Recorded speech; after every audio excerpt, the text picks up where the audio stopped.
Paramashivoham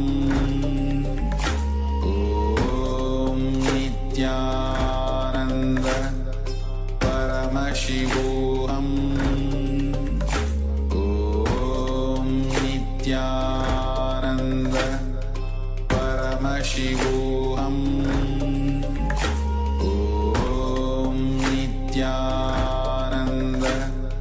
Paramashivoham Om Nithyananda Paramashivoham Om Nithyananda Paramashivoham Om Nithyananda Paramashivoham Om Nithyananda Paramashivoham Om Nithyananda Paramashivoham.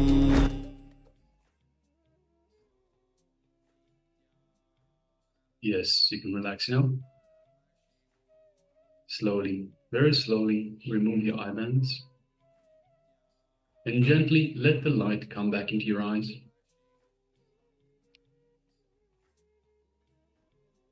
And just take a moment now and share with us what was revealed to you in your third eye.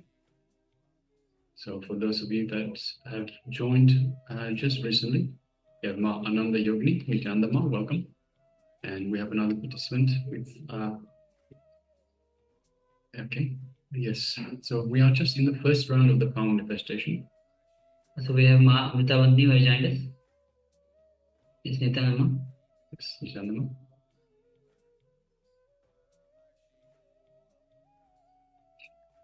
So let's take a moment and share what was revealed to you through your third eye as you scanned through your third eye. Remember again and again that third eye is the seat of willpower. Anything that you will manifest as you want. So go on manifesting the powers of third eye and take a moment and share what was revealed to you through your third eye as you scanned the image which we were projecting.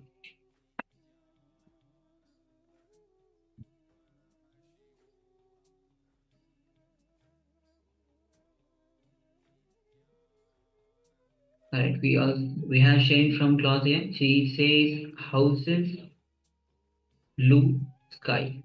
Alright, thank you for sharing. Thank you, Nithyananda.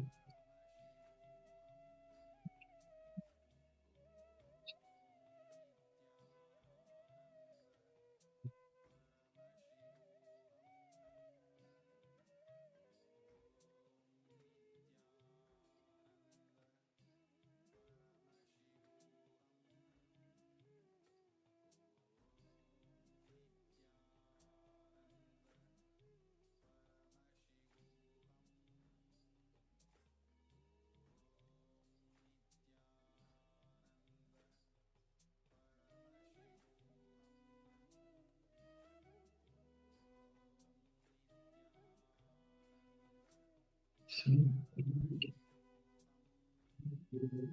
Requesting all of you to share what was revealed to you.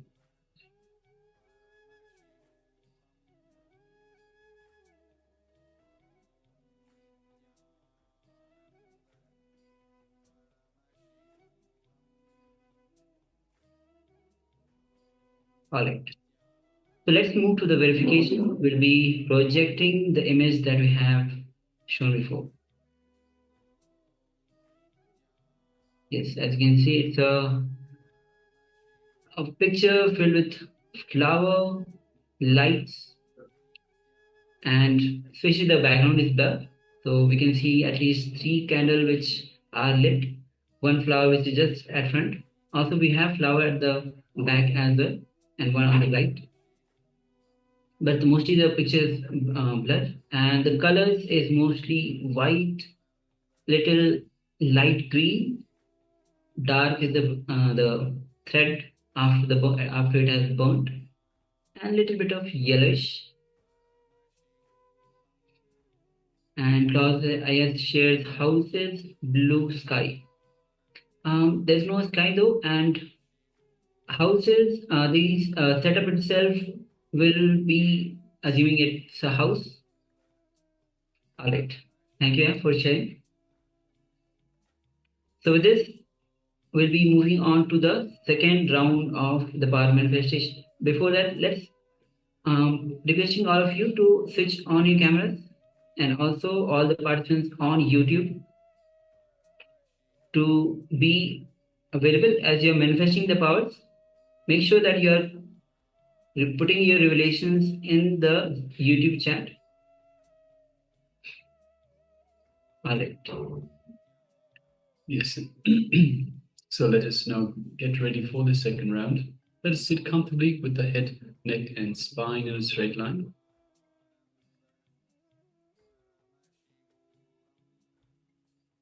Then let us put on the eye bands. So requesting all participants, please cover your eyes, put on your eye bands, and let us get ready for this second round of the power manifestation.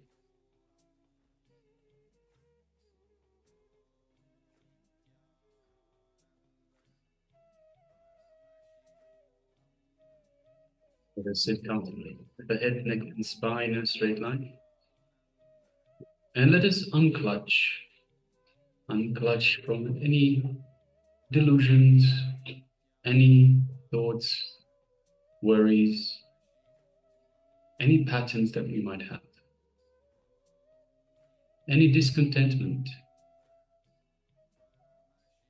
Let us just unclutch from all these thoughts, anything that comes up. Let us unclutch from any victim mentality, victimhood.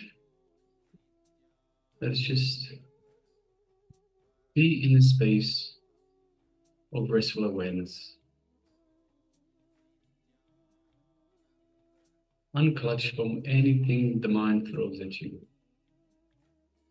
Just be a witness, that is all.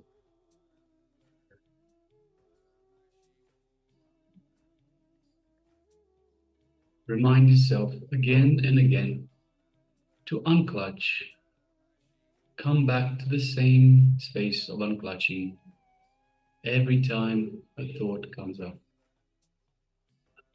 Just unclutch.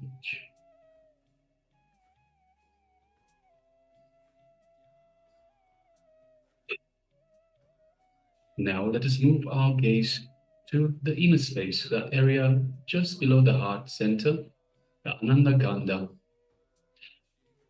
And let us visualize Swamiji in our inner space.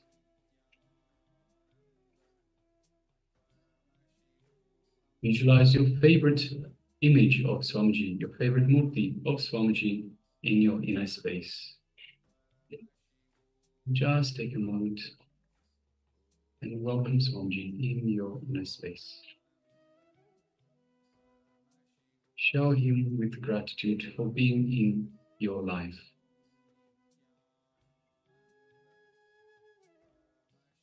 As you do so, feel Swamiji's love, his compassion, and his infinite grace showering on you.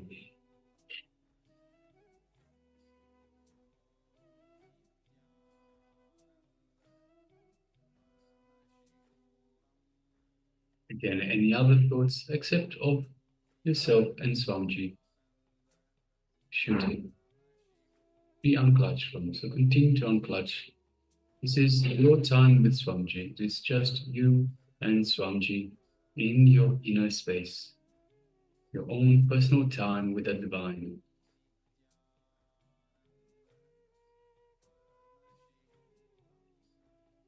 Feel Swamiji's energy flowing throughout your entire body, rejuvenating, healing every part of your body, every one of the trillions of cells in your body is feeling rejuvenated and alive with this superconscious energy that Swamiji is radiating. just take a moment and feel the space of oneness with Surangi. Strengthen this healing connection that you have to Surangi. Just feel that space of oneness. Enjoy that space of oneness with Surangi.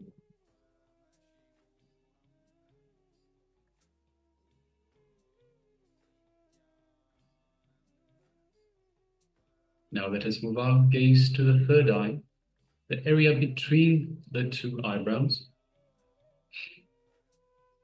And just lightly gaze into the third eye.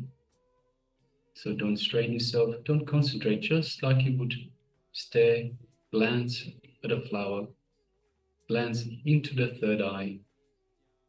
And through the third eye, look into Surangi's third eye.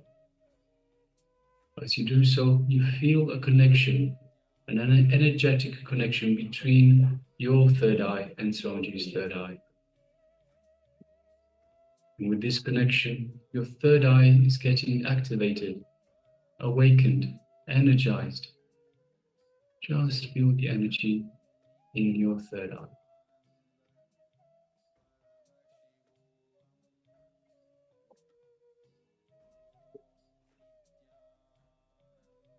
Now let us chant the Mahavakya.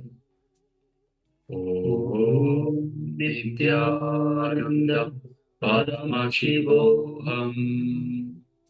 Om Nithyananda Paramashivoham.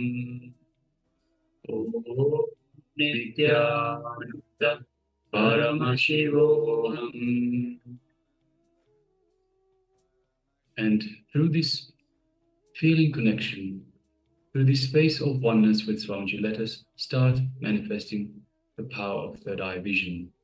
The image is being displayed for you now. Let us begin.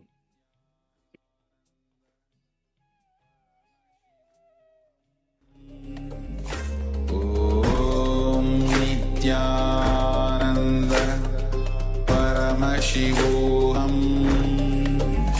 Om Nithyananda Paramashivoham. Om Nithyananda Paramashivoham. Om Nithyananda Paramashivoham. Om Nithyananda Paramashivoham. Om Nithyananda Paramashivoham. Om Nithyananda Paramashivoham. Om Nithyananda Paramashivoham. Om Nithyananda Paramashivoham. Om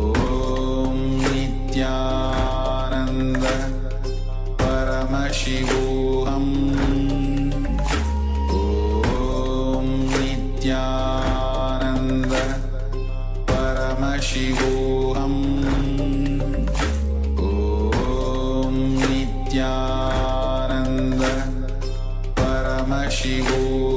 Paramashivoham.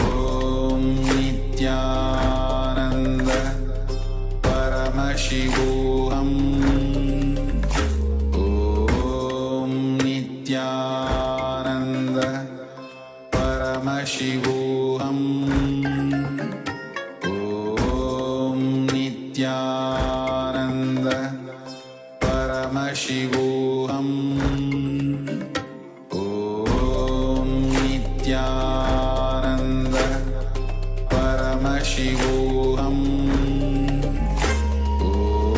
Om Nithyananda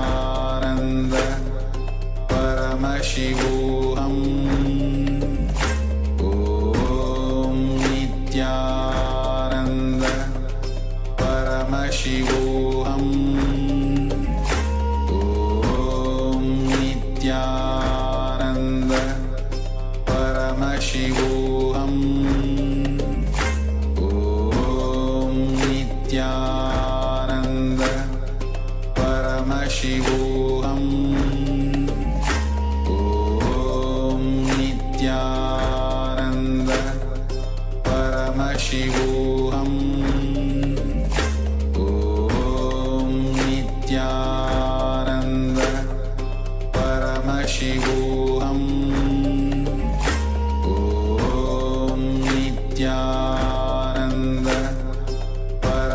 Paramashivoham Om Nithyananda Paramashivoham Om Nithyananda Paramashivoham Om Nithyananda Paramashivoham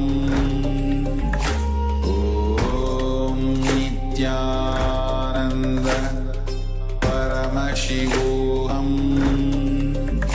Om Nithyananda Paramashivoham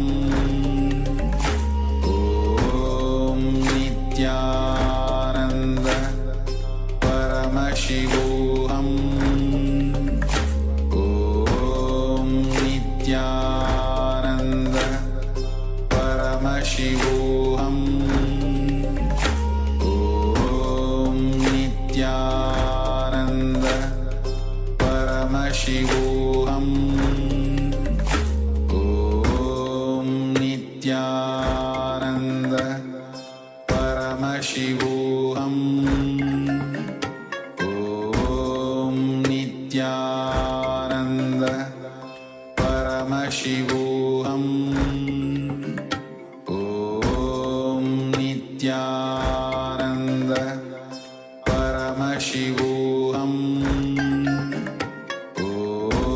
Om Nithyananda Paramashivoham Om Nithyananda Paramashivoham Om Nithyananda Paramashivoham Om Nithyananda Paramashivoham Om Nithyananda Paramashivoham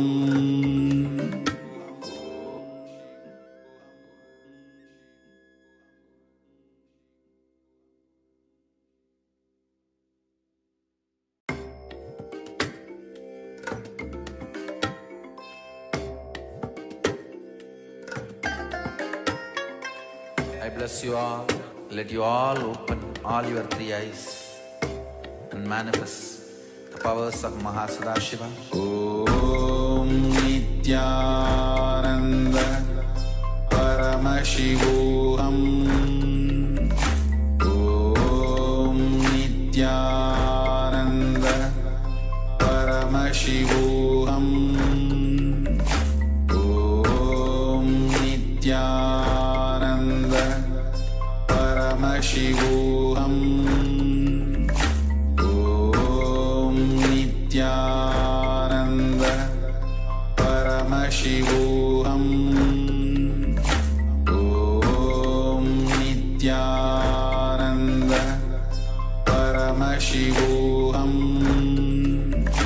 Om Nithyananda Paramashivoham Om Nithyananda Paramashivoham Om Nithyananda. Yes, you can relax now. And slowly, very slowly, remove your eye bands or your eye cover and gently let the light come back into your eyes.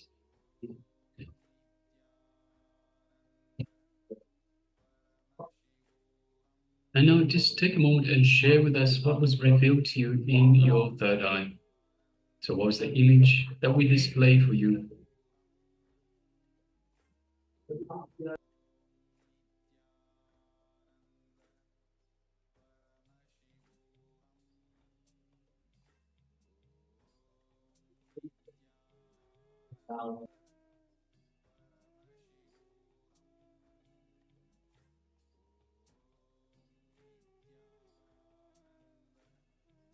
Yes, so requested participants, please share what was revealed to you. So what was the image, the second image that we displayed for you? This is the second round of the power manifestation. The power of third eye vision, seeing images blindfolded.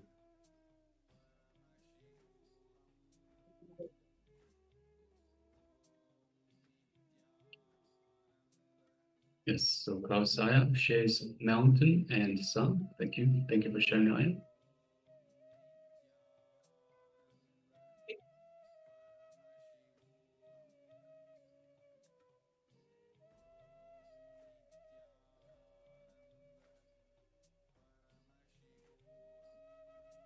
Yes, just waiting on a couple more participants to share.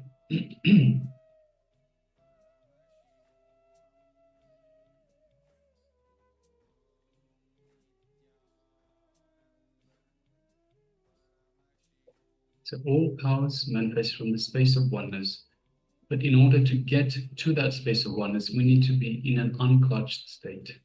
So we need to unclutch for everything, from everything internal and external. So from every distractions from the outside, from every distractions from the inside as well. So any thoughts, any emotions, any worries, anything like that, anything that the mind throws at us. Understand that it is the mind and we need to unclutch from it. So the mind has no place in the power manifestations as such. It only gets in the way. So the preparation for the power manifestation is to unclutch, to get to the space of restful awareness, where you are in the space of oneness, where you are feeling that feeling connection to Surangi. All right. So we'll be sharing soon. Yes, so we have a couple of sharings. We also have Ma Ananda Yogini that shares patch of green, white, water, reflection, long leaves by the lake, stone, stool, and round. Yes, thank you very much for sharing, Ma Ananda Yogini. So we'll be going shortly to the verification stage, but just before we do so, we have with us Ma Jing Wang, Nithyananda Ma, and welcome. Welcome to the Paramashivoham Level 1 program. And we also have Maha Jnana Pradata that has just joined us as well. Nithyananda Ma, and welcome. So we are in day 18 of the Paramashivoham Level 1 program. We are just through the power manifestation. We're almost finished with this first power manifestation of the day. We are about to reveal the second image, the round for the second, the image for the second round of the power manifestation, the power of third eye vision.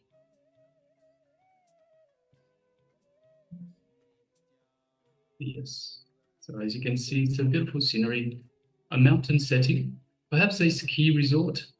We have a nice big house, perhaps a hotel, big building.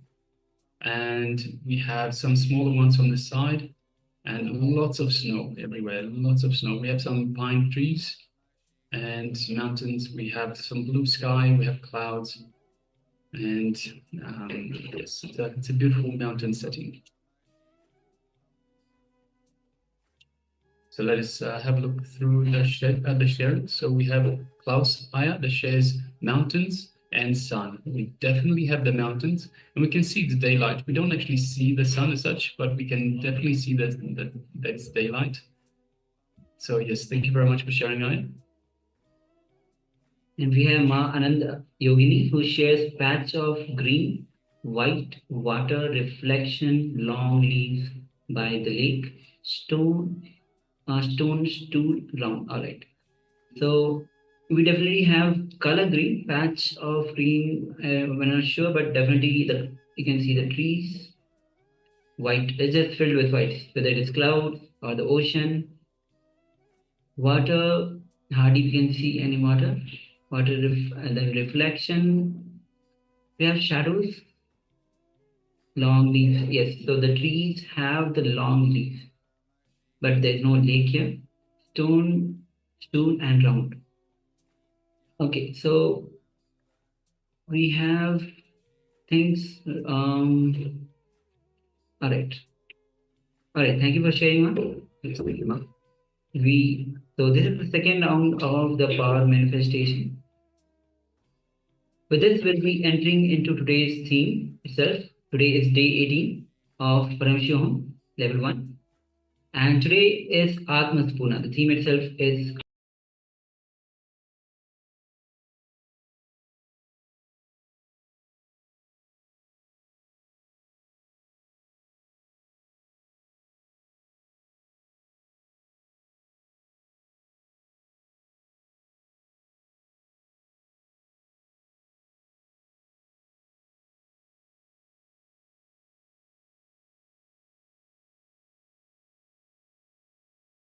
powering of the Atman. The deity is Veerabhadramurti. So enter into revelation with Swamiji to awakening through the patience, awakening through the presence of the master. So have the listening. Swamiji says very beautifully. Unless you start listening, then the program starts. So come to the space of listening as we enter into this revelation with Swamiji.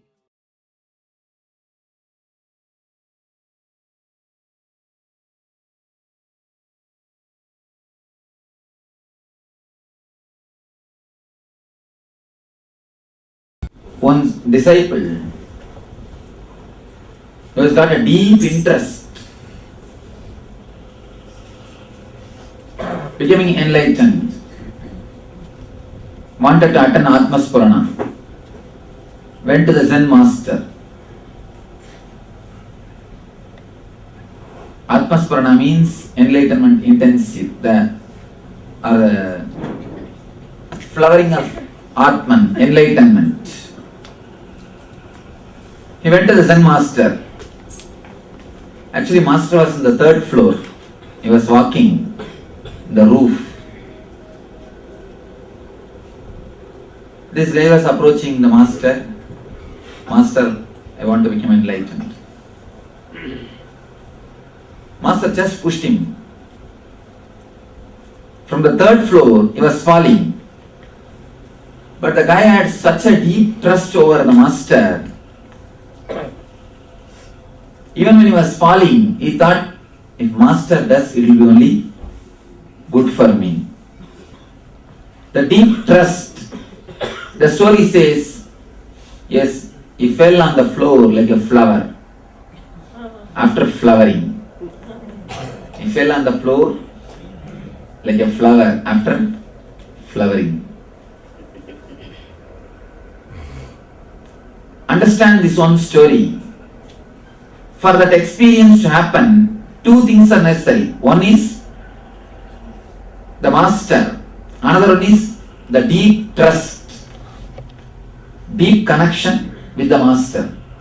Only then it will become enlightenment or moksha.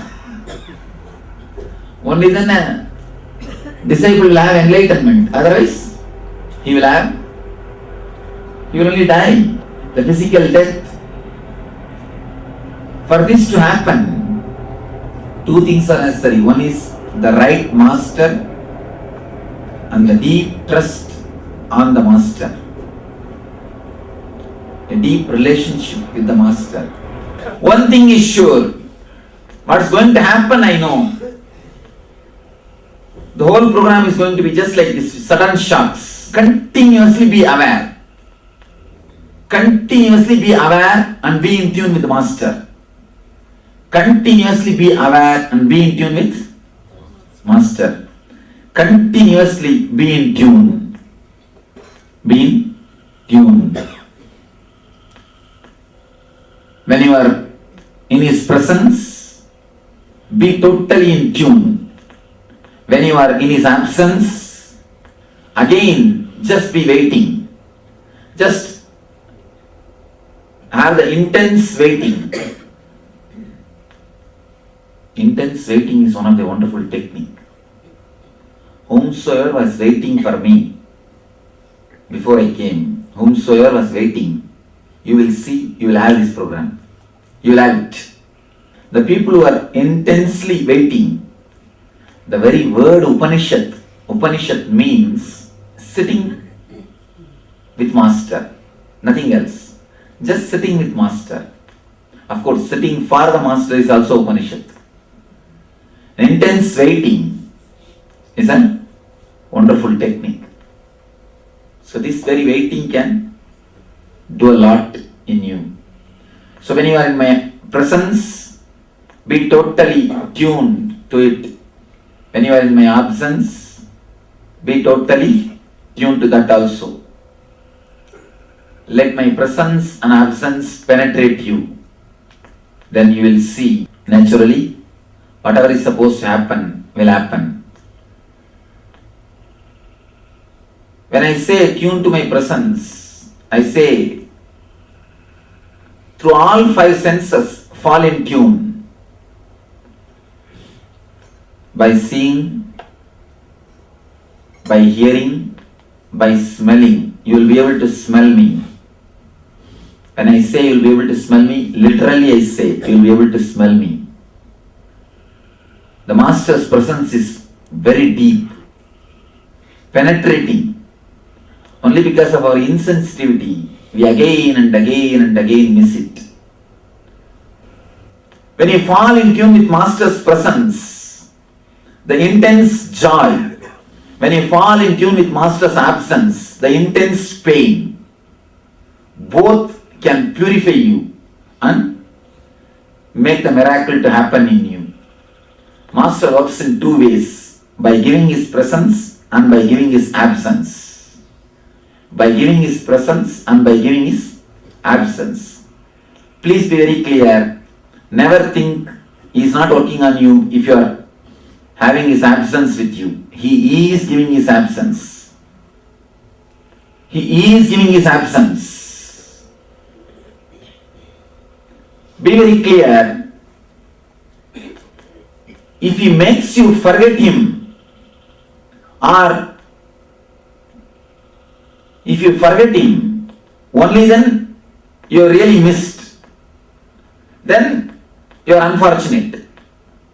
If you are continuously remembering, but you are not able to be around him, or he is just keeping you aside, he is not giving you due importance which you want, or he is not giving you his presence the way in which you want, never think he is not working you or he has left you.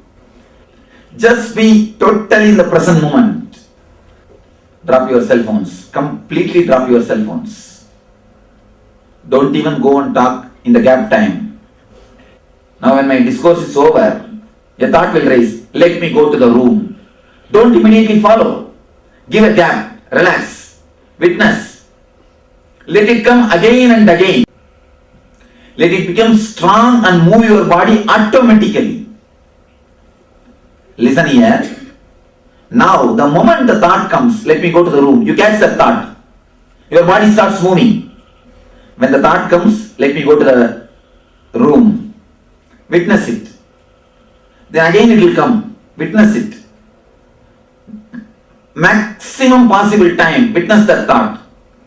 After some time, after some 10-12 time, the thought will become so intense, it will just take your body, lift your body. When the thought directly lifts your body, without you being inside, something happens to you. That is what I call grace. That is what I call grace. When you are there in between your thought and the body, you look so ugly. When you are missing between you and your thought, everything, whatever you do has got grace. Even your scolding, your anger will have a compassion in it. Even your lust will have a pure love in it. Everything. Let us understand this first. This is the first thing which we need to understand. Design means having the information what the customer wants and what is supposed to be supplied and how best way the packaging can be done. What is the interest of the product means what do you want to give and how you want to market. With all this information, with all this data, product is created and marketed. Revelation means only one thing is in the picture, need of a customer, that's all, nothing else. What the person needs, nothing else is in the front. And the truth as it should be expressed comes out. Just designing is different, revelation is different. If it is a designed program, you don't need any preparation because it is revelation, means the truth.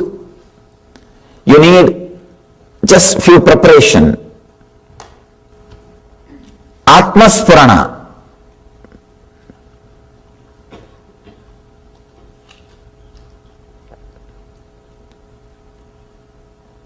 Flowering of yourself. Understand? The ultimate consciousness which is in you, that is always overflowing. That is an eternal flower. We don't need to work on it. But something which is between that self and us,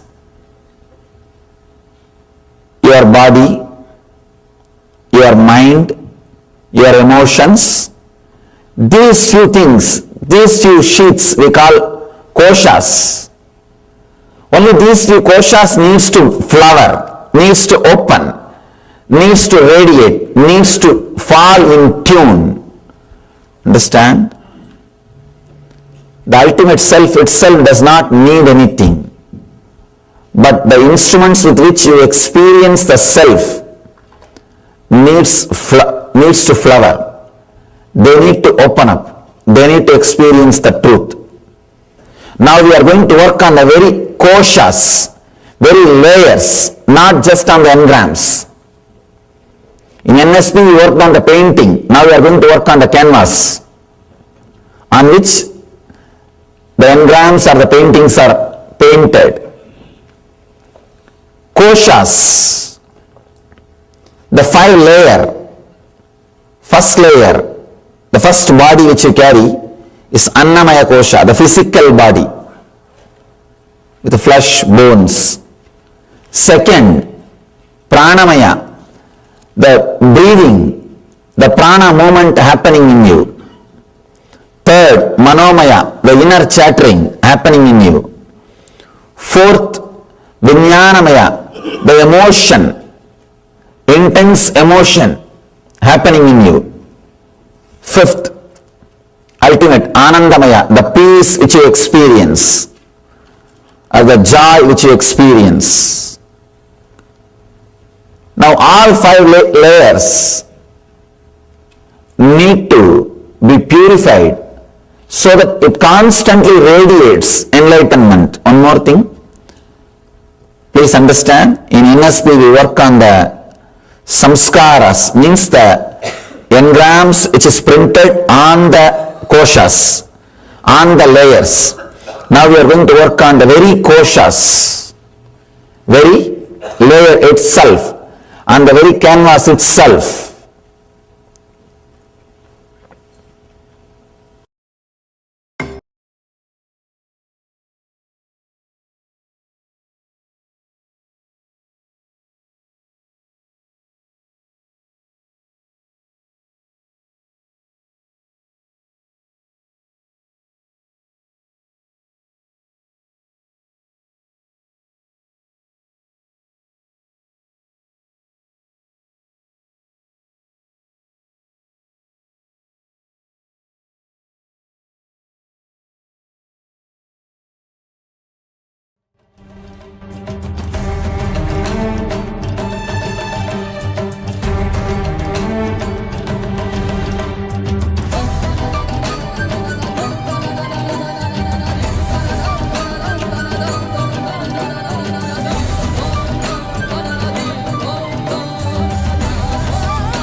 Yes, Nithyananda, all of you. So this was the introduction by Swamiji on how the flowering of the Atman happens. Actually, Swamiji gave a very beautiful example of a disciple who went to the master, and the master was on the fourth floor. Master just pushed the disciple from the fourth floor. While the disciple was falling, he had so much trust on the master that whatever master does, it will only be good for him. He never had a thought that, oh, through him, he's trying to kill me. No. Even when he threw him out of that floor, fourth floor, he knew the master is doing good to him. And the story says that when he was falling like a flower. So this is how Swamiji, this is a introduction to the flowering of the Atman. So now we'll be entering into the introduction to Atma Spurana, as throughout the day we'll be going through this program of Atma Spurana, flowering of the Atman. Whereas in this revelation by Swamiji, he'll be introducing the time shaft theory, where how we know that all the time we are stuck in the past, future, continuously going on and on. Only when you touch the eternity, time shaft, through the present, you are in eternity, Nithyananda, eternal bliss. So let's get ready to enter into this revelation by Swamiji and understanding that how time itself, what is past, what is present, and do we know all the past, present, future that we understand? So please come to the space of listening and let's enter into this revelation by Swamiji.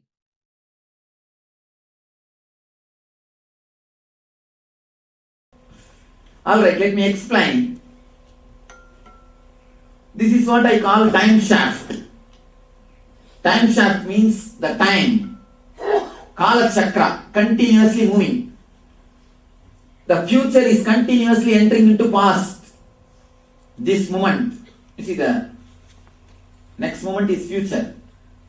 By now it is already become past. Future. Now already it has become past.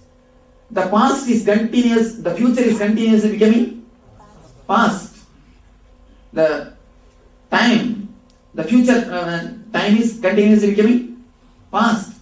The time is moving, the time shaft.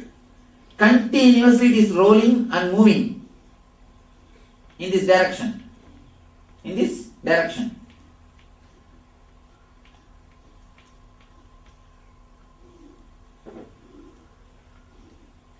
The past is moving into future. Continuously the past is moving into future. This is the time shaft. The whole future moving into the past. Anyhow. For me the past and future one the same. Actually in a way, it's a complete shaft. So what your so-called future is nothing but past. Nothing but past. Your future is also nothing but past. You are seeing only one portion of the time shaft. I am seeing the eternity, Nithya. In Nithya it is a circle. It just comes and gets connected. That's what we call kalpa. Kalpa means again, which again and again happens. Kalpana means which again and again happens. Why do we call something as kalpana? Imagination. Which again and again happens. Once you experience it, the imagination will never happen. That's why it's called kalpa. Kalpana. Anyhow, now don't confuse yourself that much. Understand this much, that's enough. The future is becoming past. This is the time shaft. Past, future and present, all put together is only eternity, Nithya. See, the whole thing, past, present and future, everything only put together, eternity. Nithyananda means what? Eternally blissful. In the past, in the present and in the future. In all three times who is blissful is only Nithyananda. Eternal. All the three put together it is called eternal. Eternity. Future is continuously becoming past. Future is continuously slipping into past. Now, how to achieve eternity? How to achieve eternity? Present moment is the only moment where you can touch the time shaft. Present moment is the only moment where you can touch the time shaft. Can you catch your future? Can you catch your past? But you can catch the present. You can be in the present. See, the eternity means past, present, future. All three together only is eternity. This the whole thing is eternity. And beyond this board, on that side. Eternity.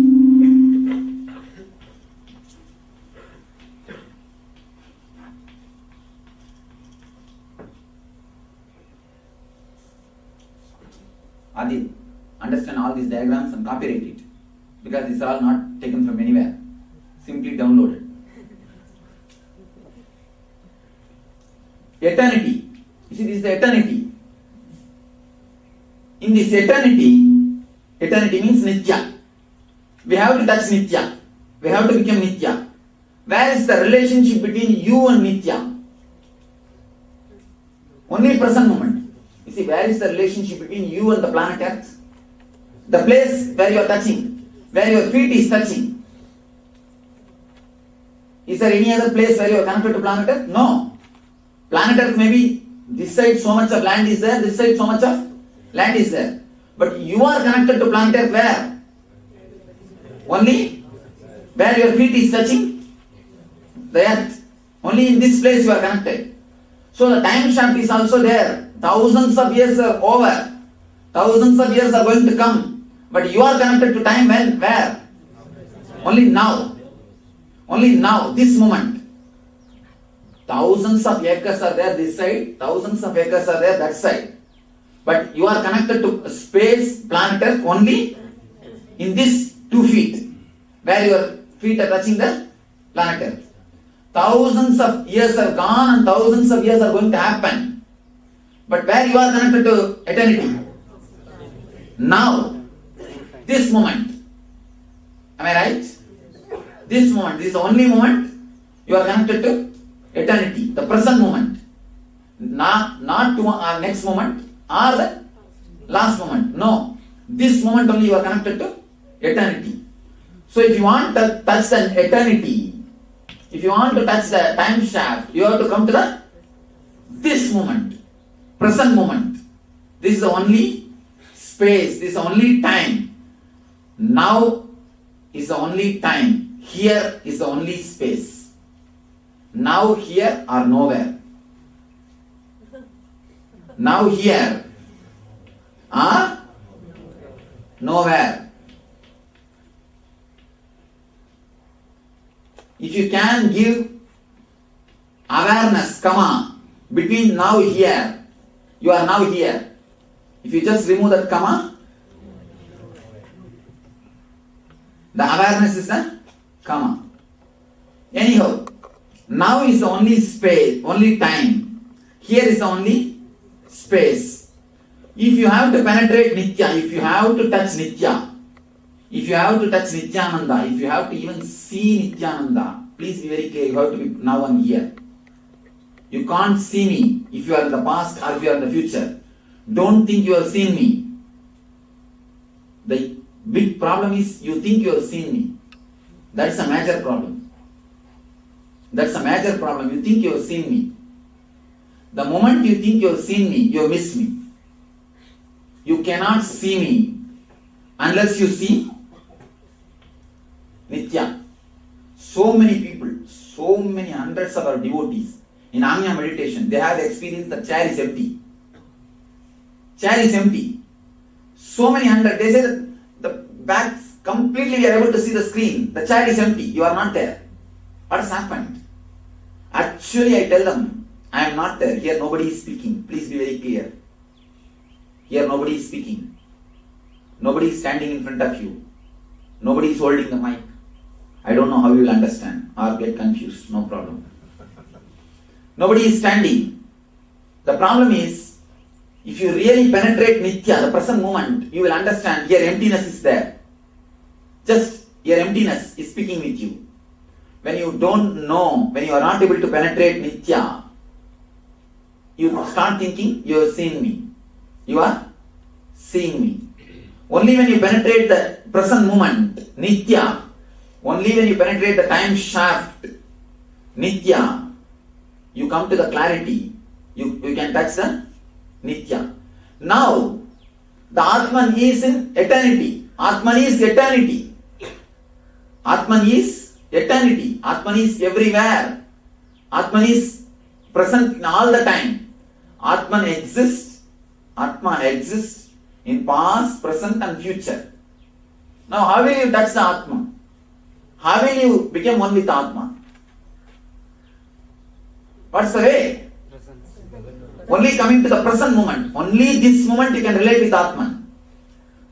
You can't relate with Atman with any other moment. Only this moment. This moment is the only time you can relate with Atman. This is the only moment you can relate with Atman. If you have to have the Atma Spurana, you have to come down to the present moment. Present moment. Only then you can penetrate the eternity. Only then you can penetrate the eternity. Only then you can penetrate the Atman. So the whole thing which we are going to do, these 3 days, not only these 4 days, whatever I have done only for this.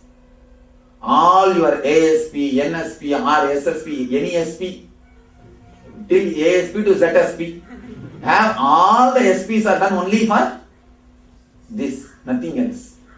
You are supposed to come to this moment.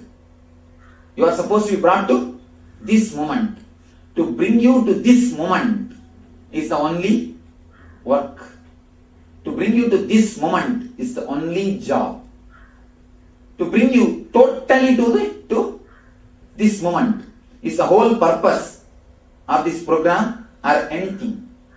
People ask me, many people come and ask me, Swamiji, when we sit around you, when we are around you, we do not know how time passes. Just time flies. We do not know how dates are passing, how time is flying, what is happening. We do not know what's happening. And the other day we went to Tiruvannamalai. Some of our guys forgot even the date. Even the date, day, everything is forgotten. And they didn't even remember the days and dates. Time is forgotten. Dates are forgotten. Not everything is forgotten. What is happening? How it's happening like this? See, if you sit with a person who is boring you, even 10 minutes will look like a 10 years. You will continuously again and again see the watch. And if you sit with a person with whom you are in tune, you are enjoying, days are passing but you don't feel like it. Time is gone, time is up. You don't feel like time is moving. How this happens? You need to understand deeply. You see, when you are with a person with whom you are not happy, you are uneasy, number of thoughts happening in your system is more. Number of thoughts happening in your system is more. Continuously so many thoughts are happening. Thoughts are nothing but your movement between future and the past. Understand? I am defining the thoughts. Thoughts are nothing but your particle or yourself. Consider yourself as a particle. Yes, particle. The particle is yourself. This particle, if it moves from past to future in high frequency, that is what is called thoughts. Your thoughts are nothing but about your past and the future. Is there anything else? About the past or about the future? Your thoughts are nothing but your illogical, irrational, idiotical movement between your past and the future. Your thoughts are nothing but your illogical, irrational and idiotical. The word is right, idiotical. R will create, that's all, whatever is after all idiot. And you know, idiotical moments of between future and the past. And one more thing I wanted you to be very clear. There is no good thought and bad thought. Please be very clear. Now I am breaking one more stone. There is no good thought and bad thought. All thoughts are bad. Over. No, really. Even your thought to become enlightened is bad. Even your thought to become enlightened will stop your enlightenment. In ultimate sense, that is what will be the final hindrance. That's what will be the final hindrance. Any thought is bad, that's all. In the garbage, there is no good garbage and bad garbage, no. No question of good and bad. Your thoughts are as such bad. Simply as such your thoughts are bad. There is no question of good thought and bad thought. Don't think that if I do some punya it's a good thought, otherwise it's a bad thought. No. The very movement between past and the future, just running.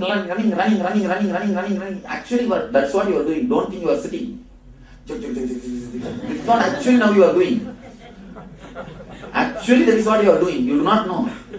And this is the same thing you are doing. Continuously you are doing. Between past and the future. Past and the future. Past and the future. Past and the future. Past and the future. Now that's what actually you are doing. Past and the future. Past and the future. Past and the future. Continuously the frequency that you are vibrating. You are oscillating. This side and that side. This side and that side. This side and that side. So much of movement is happening. That is what I call thoughts. You are being, moving irrationally, illogically and idiotically between the future and the past is what I call thoughts. Now, in this, there are few categories. 100 thoughts per second means high frequency. Just like a doobie runs. Doobie is running. This is 100 thoughts per second. 100 thoughts per second. When the frequency, that's what TPS, new term, TM, no SM. Service mark. TPS, thoughts per second. If it's 100, using the word just 100 thoughts for a mark, there is no such thing as 100. I think it will be a little more, I don't know.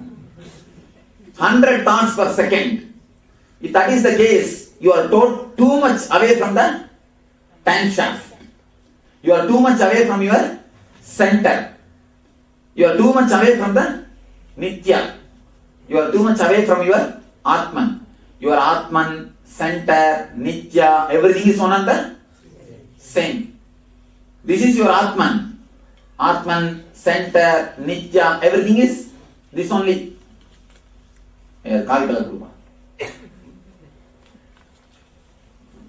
Already I put Kavi color on eternity.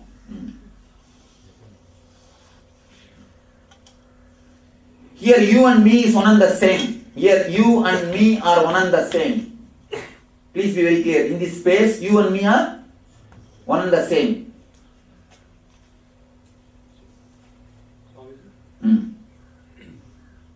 If we chronologically, plan, you're still thinking. That means you'll lead a life. No. Now let me. You see, as long as you are inside your Manipura, all your thinking will be only psychological worrying. The moment you are out, all your thinking will be chronological planning. As long as you are inside your Manipura, yesterday that is what I gave you the technique. Just sit, don't move. Don't move by your thoughts. Witness. Create maximum space between you and your thoughts. There will be time when the cold becomes too much. You are not able to sit. Your body wants to rest. Automatically your body will get up and move. You will not even have any feeling. Neither you will feel like controlling, nor you will feel like not controlling. You see, when you walk that way, you will not have weight in you. Understand, this is the key. You will move, but you will not have the weight in you. Usually you always have weight in this space. In this place you will always have a weight. Always you will have a weight and a solid feeling in this place. Am I right? In this place, between the Manipura and the Swadhisthana, in this space, always you will have a weight. You will have a tightness. It's a continuous. When you move in that way, you will not have any weight. That space will be totally relaxed. That space will be just empty. Try 2-3 days. Nothing wrong. Then naturally you will see all your psychological worrying will become chronological planning. Just get out. Then things will become alright. I will put them straight. As long as it is 100 thoughts per second, you are too much away from the time shaft or Nithya or eternity, Atman. When it is 80 thoughts per second, the frequency is little less. Now less. Then when it's 60, then little less. You can say just like a kilometer speed only. 100 kilometer is Ragini drives. And 80 kilometer Chitrama driving. And the 60 she is driving. No, she is driving.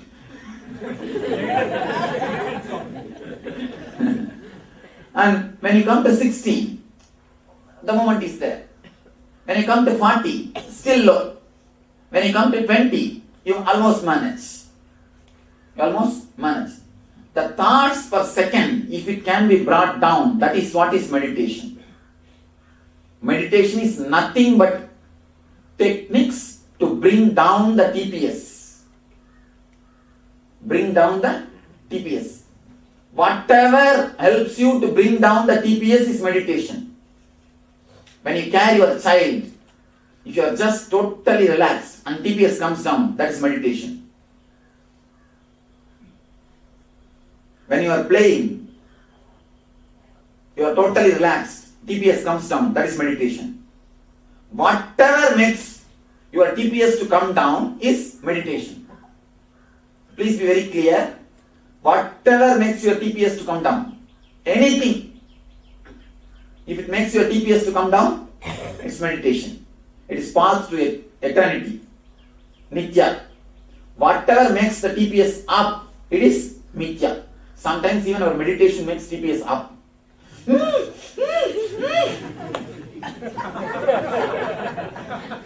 What do you do?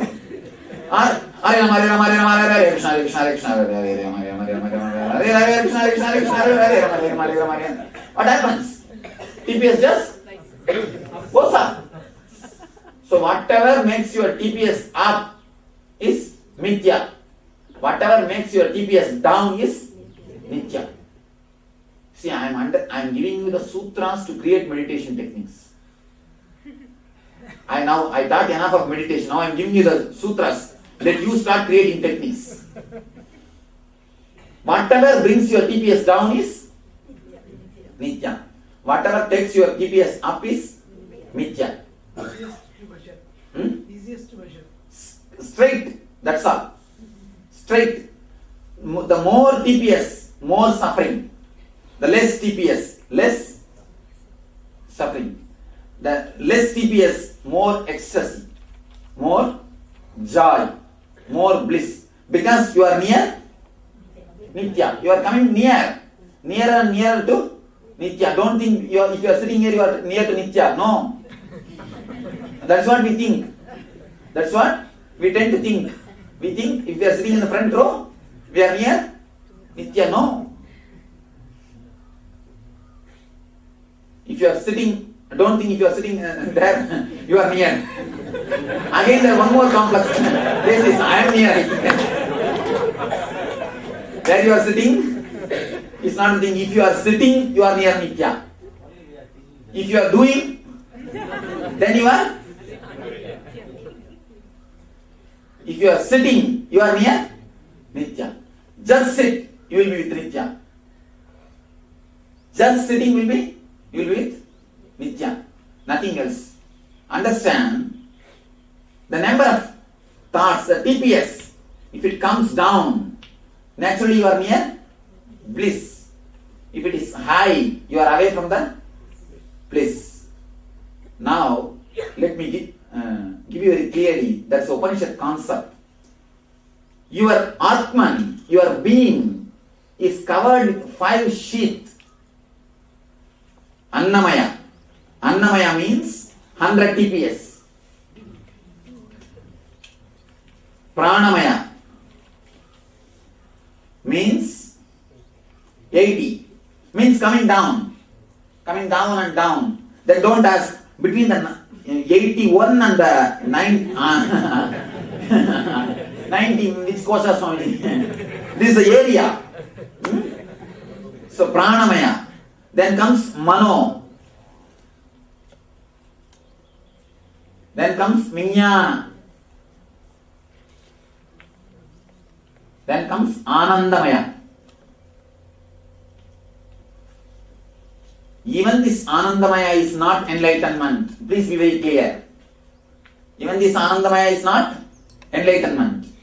When you cross the anandamaya, what happens is what is? Atman. If your thoughts are continuously moving this side and that side, this side and that side, you are in Annamaya. High speed. I read a beautiful statement yesterday in the Madras. மெதுவாக ஓட்டினால் வீடு சேரு, இல்லையேல் வீடு பேரு. If you go slow, you will go to the house or you will go to the Kailasa. So, if you are in the high speed, you are going to go to the not Kailasa, somewhere else. You are in Annamaya. If the frequency is too much, you are in grass level. Only the grass level things can give you the joy. Only the grass level things can give you ecstasy. You are too grass, Annamaya. If the frequency comes down, it becomes pranamaya. If the frequency is more low, you are penetrating the manomaya. If the frequency is little more down, then you are penetrating Vijnanamaya. The frequency is little more down, you are into Anandamaya. If the frequency is totally stopped, nothing, just, then Anandamaya. Then the Atmamaya or Nityamaya. You can call it as a Nityamaya or Atmamaya. These 4 days we are going to work only to penetrate this 5 layer. Penetrating this 5 layer means stopping the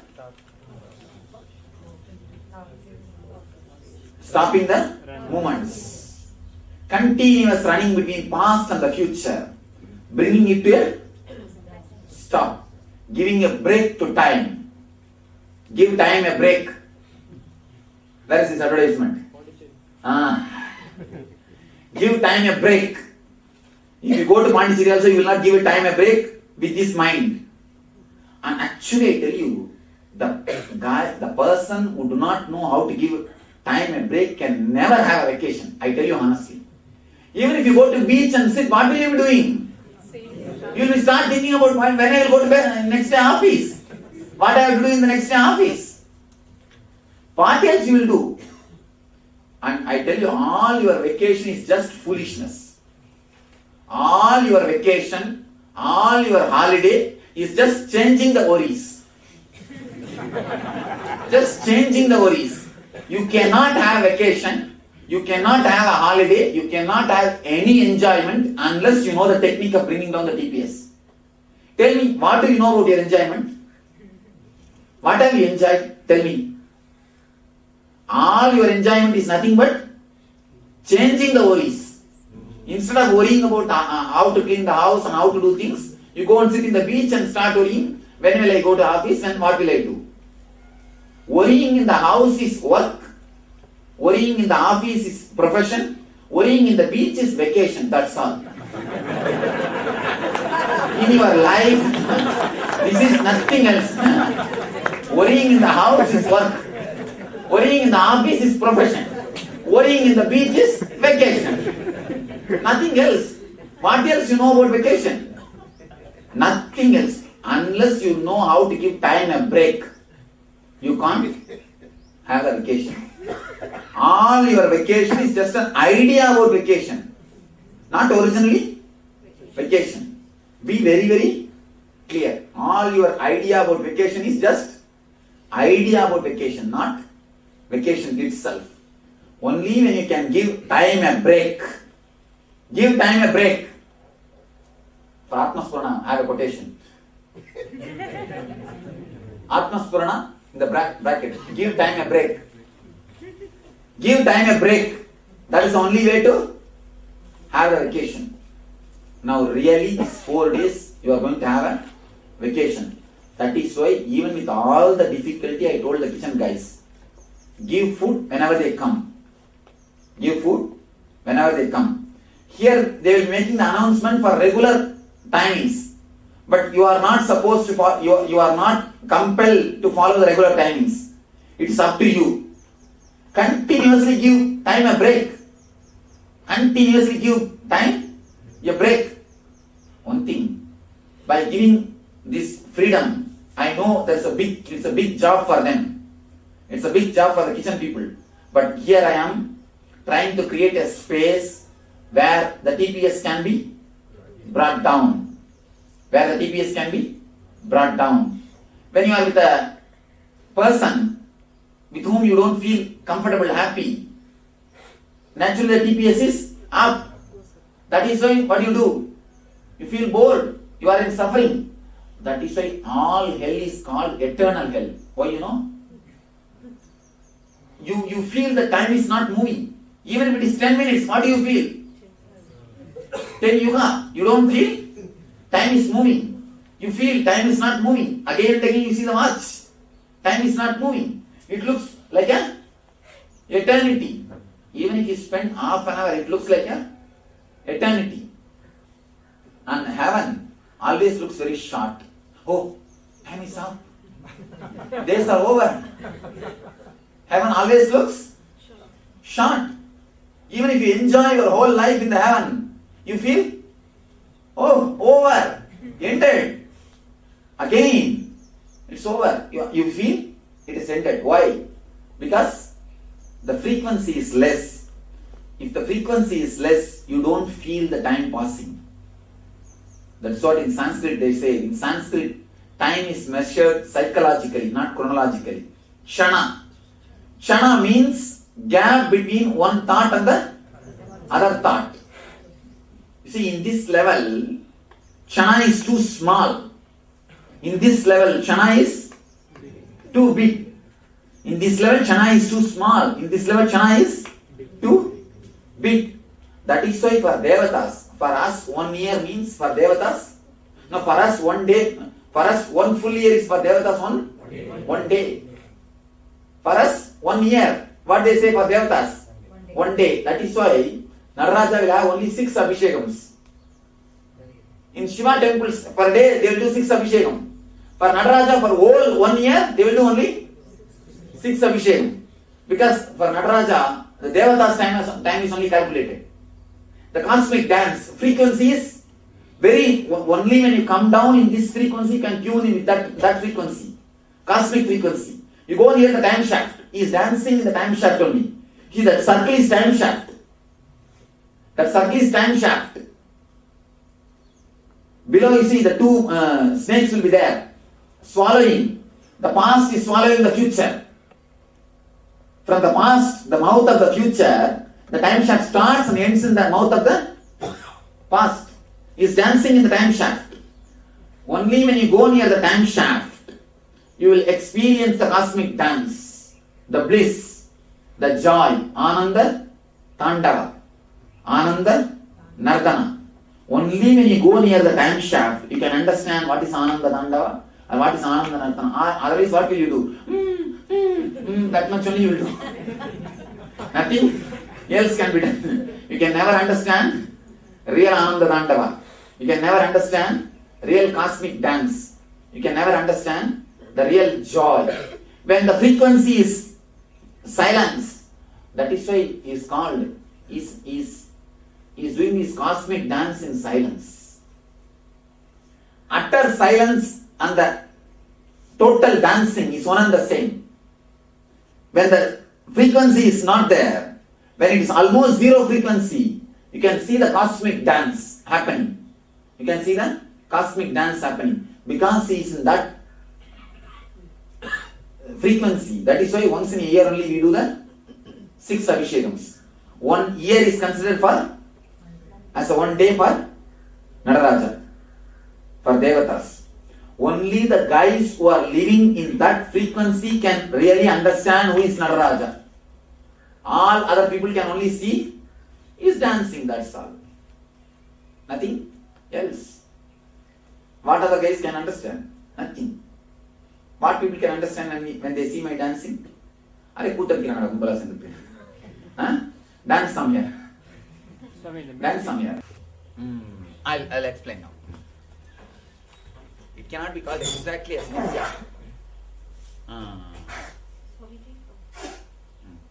When you were talking about chronological worrying as opposed to chronological planning,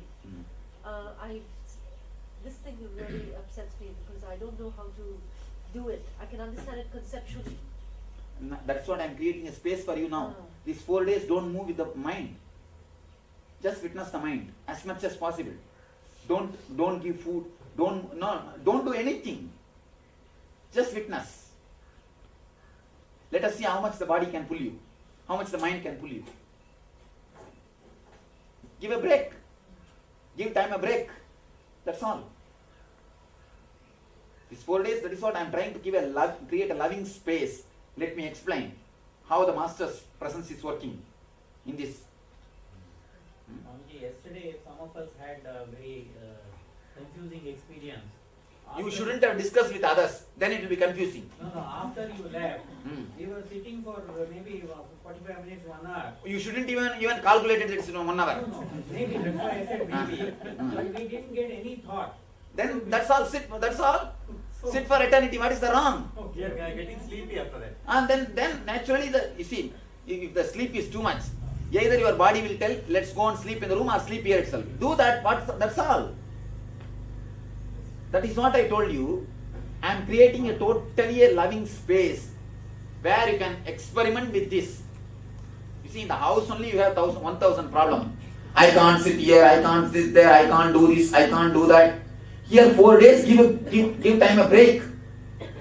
I am creating a space for you where you can experiment these ideas, where you can ripe, where you can become fruit. I want spiritual fruits, not religious nuts. I am trying to work on the religious nuts to make them as a spiritual fruits. As long as it is a faith, it is just a religious nut. Only when you are ripe, when you work with these concepts, you become a spiritual fruit. These 4 days.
Yes, then all of you. So only in the present moment you can touch the eternity. That's all. And Swamiji introduced about the TPS, thoughts per second. So understand, the more number of thoughts you have, the more restless you'll be, the more tired you'll be, the more depressed you'll be, because thoughts will be more. And the more, as Swamiji introduced the 7 layers, the more you are having thoughts, the more you are on the surface of the whole, this 7 layers, the more the TPS drops, you go closer into the layers, and the more thoughts drop, the less thoughts per second, you are closer to Swamiji. Yes, and Swamiji also beautifully said, it doesn't matter in which row you sit in front of the master. So even if you sit right up front, right in the front row, of course, it's only the TPS that matters. So the thoughts per second, whether you are in Nitya, in eternity or not. So let's all try to work on the TPS to get the TPS down. Yes. So let's understand that introducing yourself with your track record is like saying, all right, this is my track record. You cannot trust me. We can be friends. We don't need such a big file. We don't need credit report to create friends. Show your track record is just like showing your credit reports. So now we'll be entering into an internalization activities. Yes, an introduction to Atma Spurana. So let us start this internalization exercise.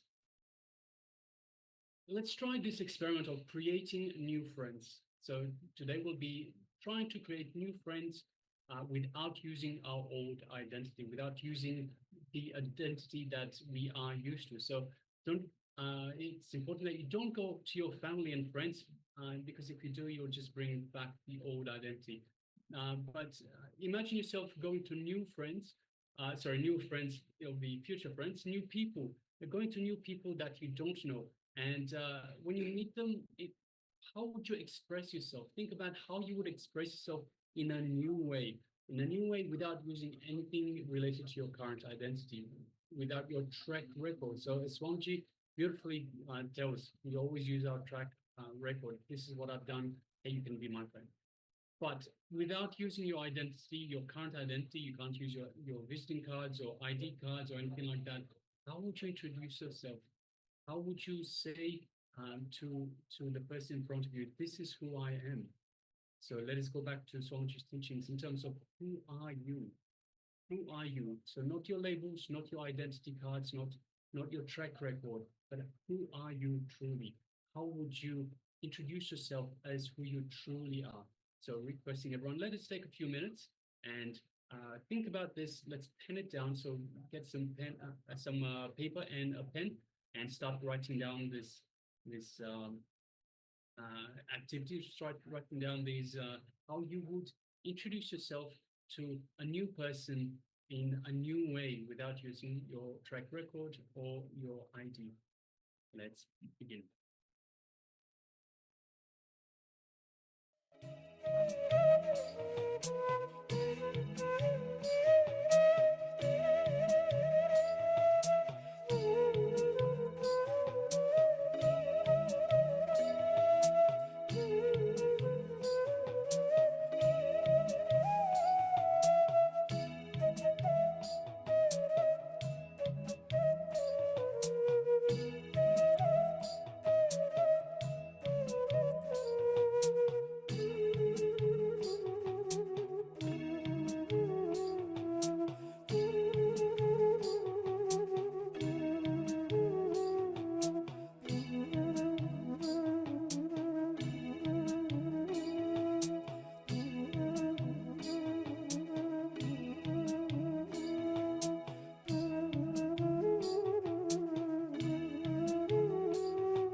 So you can relax now. And if you've done this exercise, this activity authentically, you would realize it is so hard for us to find new ways of introducing ourselves, just because we have been conditioned so much by society to be to label everything. This is me. I am a this. I am a that. I have this. I have that. And so it all comes down from mine and I. So I hope you did find a way to actually introduce yourself without using the old identity, without using the track record. If you have, please feel free and share with us. Share with us in the chat box, whether you're following us on YouTube or in the Zoom room itself. Please take a moment and share with us. Meanwhile, let us move on to the next segment in our program for today, which is Detox with Nirahara. So, of course, throughout the Paramashivoham program, we'll be going through various detox, and we have already gone through many few of the detox. And today, we'll be going through Nahara Samyama, through which you'll awaken the biomemory to produce food directly from the air. Yes, it is possible.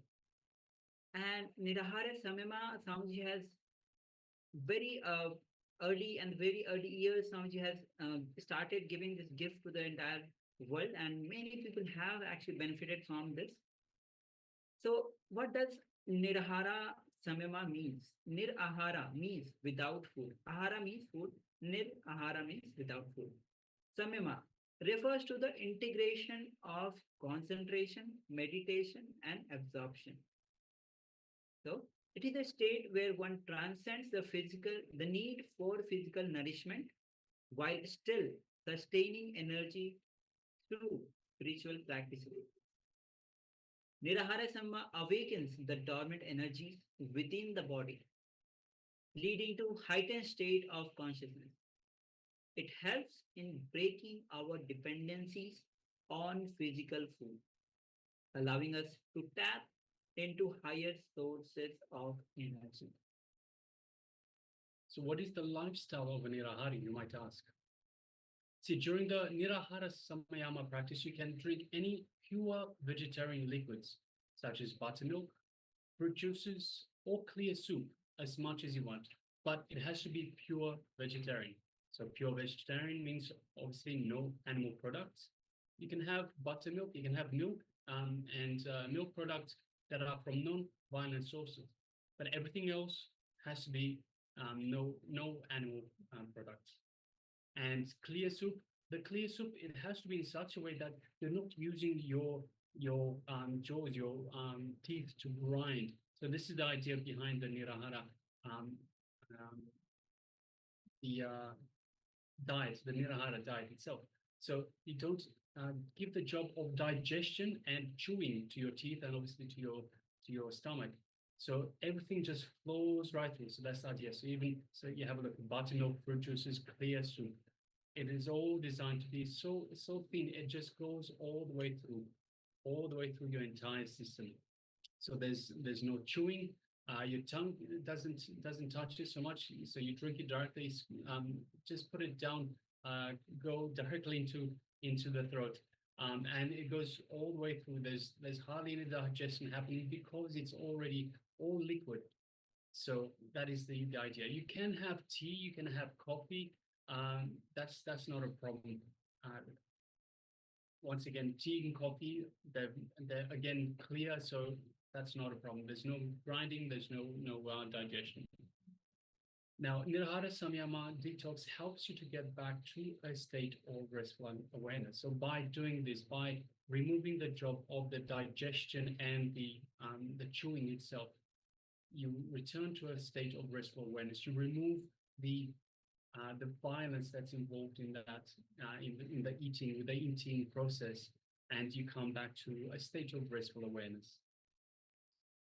So let's look at the 21 day of Nirahara meal plan. We'll be projecting the slide for you, all of you, so that you can have a pen and paper and write it down, the meal plan. So as you can see, it's a the first and the second day, the first 2 days, have only the liquid diet. Third day, take a break. You can have solid food, of course, sattvic food. Do not take non-vegetarian food. Have a solid food, and on the third day, take a break on the third day, have a solid food, sattvic food, and do not take heavy food. Take light food. And day 4 to day 10, miss.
Yes, sorry for the taking glitch.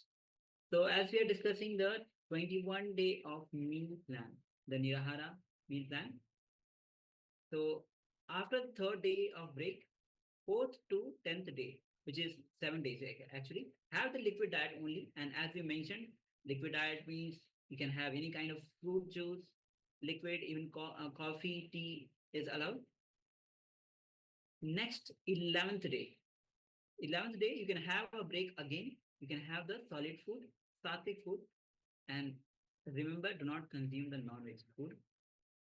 And again, from 12th day to 21 day, which is 11 days, have only the liquid diet. And through this 21 day of Nirahara meal plan, 90% of the people have reduced cholesterol. 92% have experienced huge gain in vitamin B12 level. So take a moment and write down this meal plan for yourself. So please go ahead.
So now you can relax if you, if you have pen down. Now, with this, we'll be moving on to the power manifestation today.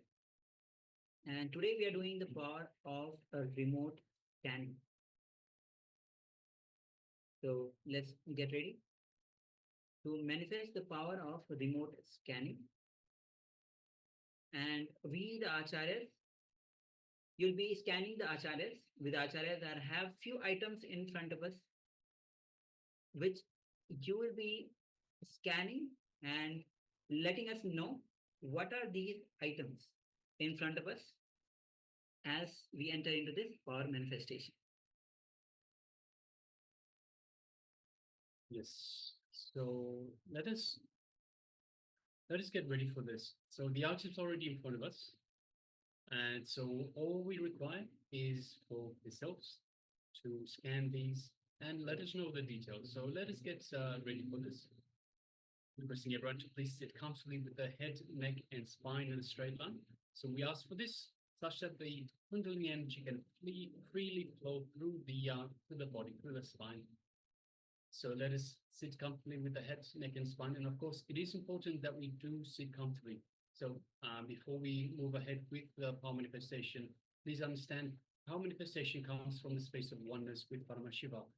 It is the powers of Paramashiva that we manifest. So it is important that we understand this, and we come from a space of oneness with Paramashiva, from a space of oneness with the Supreme Pontiff of Hinduism, who is the living avatar, who is the incarnation of Paramashiva himself.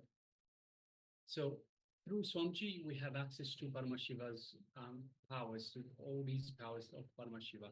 So what we need to do is we need to kindle this feeling connection that we have to Swamiji, this feeling connection we have to the divine itself, and remove anything to do with the mind. So it's important to understand the mind will only get in the way.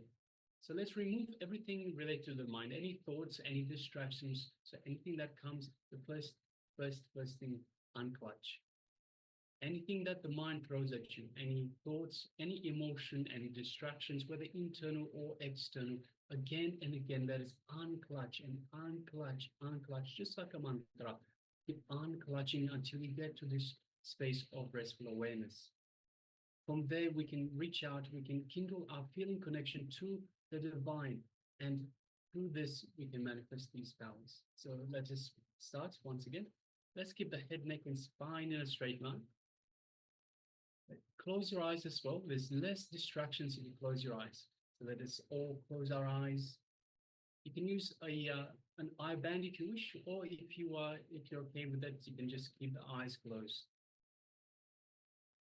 Let us take in a long, deep breath. So long, deep breath in and out. And we'll just be relaxing more and more as we breathe out. So just follow me. Long, deep breath in. Long, deep breath out.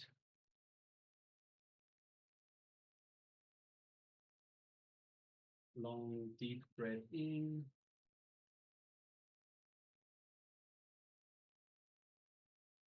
Long, deep breath out.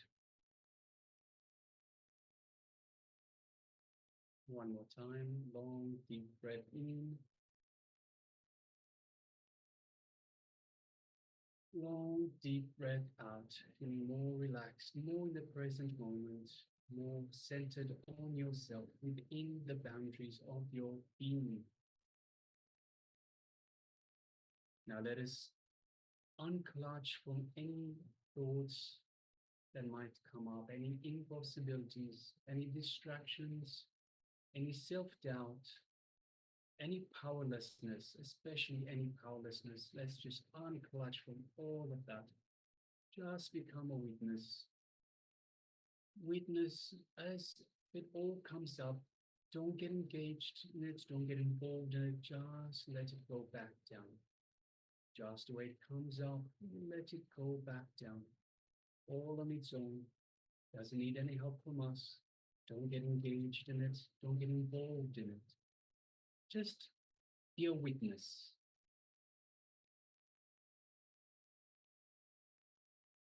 And again,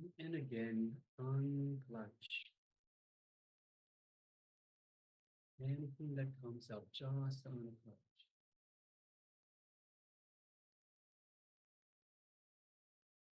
Now let us move our awareness to our Ananda Gandha, which is just below the heart center. It's our inner space that Swamiji has initiated us in. And visualize Swamiji in your inner space. Your favorite Atma Murti, your favorite image of Swamiji that you feel most connected to, just visualize that in your inner space.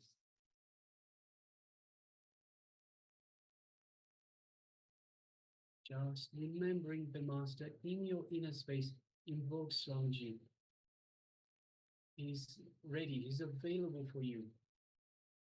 And let's invoke him in our inner space. Feel that connection to the Master. Feel the love, the compassion, the infinite grace that is radiating from your inner space, from Swamiji, from within your inner space. Just take a moment and feel all of that.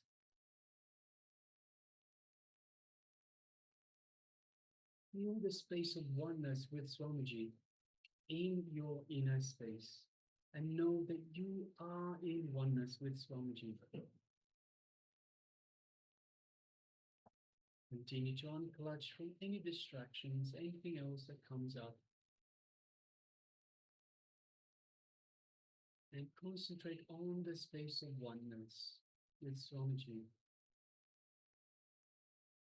It is the only reality.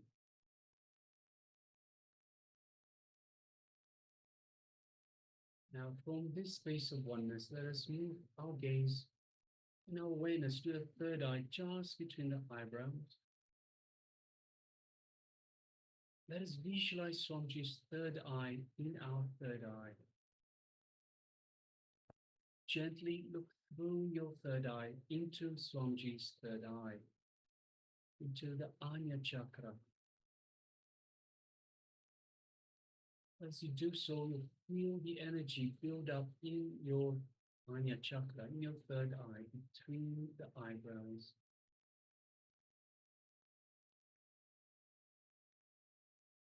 Feel the energy as Swamiji is awakening and activating your third eye, your Anya chakra.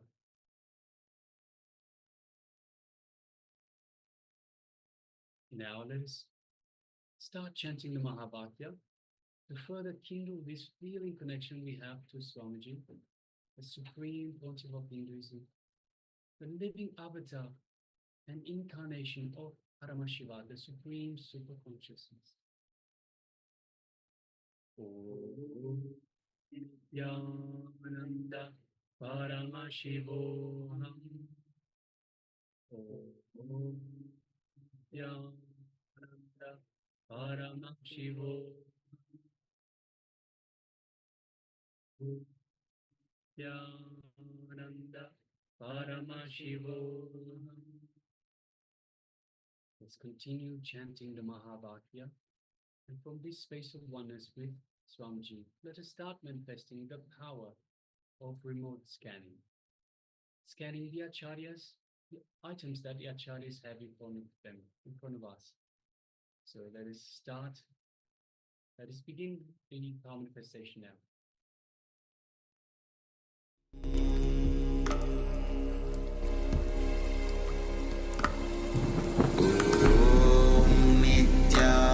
Nithyananda Paramashivoham.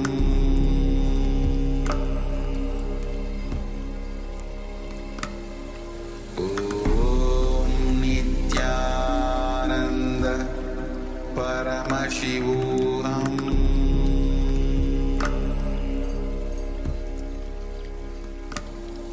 Om Nithyananda Paramashivoham.